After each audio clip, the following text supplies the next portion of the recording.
Welcome to சஞ்சுஸ் kitchen. இன்றைக்கி வாங்க tandoori chicken எப்படி பண்ணலான்னு பார்க்கலாம். தவாவில் நல்ல சுவையான டேஸ்டான தந்தூரி சிக்கன். நான் சிக்கனை கழுவி நடுவில் நான் கட் பண்ணி வச்சுருக்கேன். ஏன்னா நம்ம பண்ணுற மேக்னேட்லாம் வந்து உள்ளே போகணுன்றதுக்காண்டி. ஸோ இது மாதிரி சின்ன சின்ன பீசஸாக நான் எடுத்து வச்சுருக்கேன். அதுக்கு 3 கரண்டி வந்து தயிர் ஊற்றிக்கிறேன். நல்ல கெட்டியான தயிராக இருக்கணும். 3 கரண்டி ஊற்றிக்கோங்க. நான் 1 கிலோ எடுத்திருக்கேன் சிக்கன். அதுக்கு 3 கரண்டி தயிர், கொஞ்சமாக மஞ்சப்பொடி, காரத்துக்கு ஏற்ற மாதிரி நீங்கள் மிளகாப்பொடி யூஸ் பண்ணிக்கோங்க. நான் 1.5 ஸ்பூன் போடுறேன். நீங்கள் காரத்துக்கு ஏற்ற மாதிரி போட்டுக்கோங்க.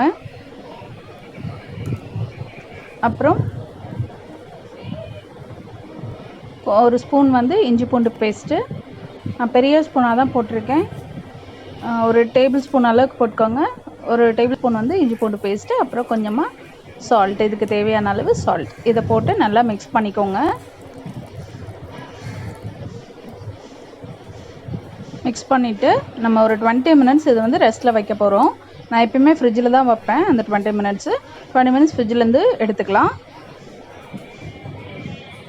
20 மினிட்ஸ்க்கு அப்புறம் இதை நான் வந்து வெளியே எடுத்து வச்சுருக்கேன்.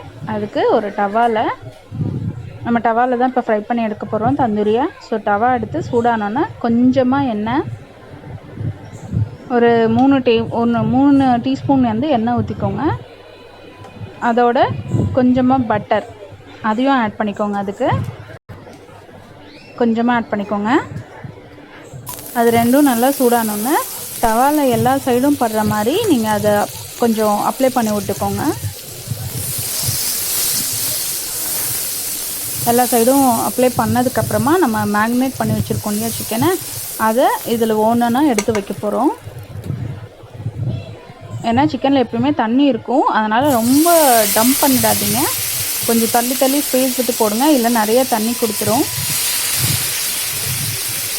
எல்லாமே இதுக்குள்ளே போட்டுட்டு நம்ம இதை மூடி வச்சு வேக வைக்க போகிறோம் ஹை ஃப்ளேமில். எல்லாத்தையுமே உள்ளே போட்டுடலாம்.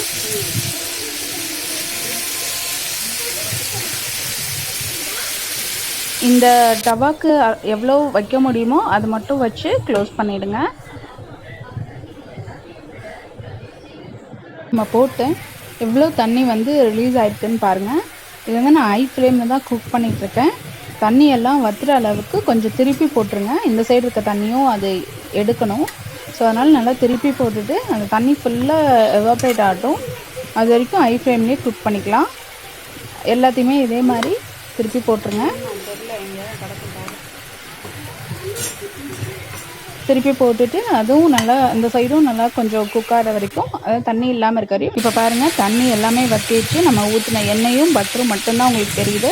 இப்போது 2 சைடும் நல்லா வேகிற மாதிரி திருப்பி போட்டு 2 மினிட்ஸ்க்கு ஒரு தடவை திருப்பி போட்டு மீடியம் ஃப்ளேமில் வச்சு நல்லாத்தையும் குக் பண்ண போகிறீங்க. இப்போ ஒரு சைடு திருப்பி போட்டிருக்கேன், எப்படி இருக்குன்னு பாருங்கள். நம்மளோட தந்தூரி ரெடி ஆயிடுச்சு. இதே மாதிரி நீங்களும் செஞ்சு சாப்பிட்டு என்ஜாய் பண்ணுங்கள். பிடிச்சிருந்தா என் சேனலை ஷேர் பண்ணுங்கள், லைக் பண்ணுங்கள், கமெண்ட் பண்ணுங்கள். மறக்காமல் சப்ஸ்கிரைப் பண்ணுங்கள். வேறு ஏதாவது டவுட்ஸ் இருந்தாலும் எனக்கு கமெண்ட் பண்ணி கேட்டுக்கோங்க. தேங்க்யூ.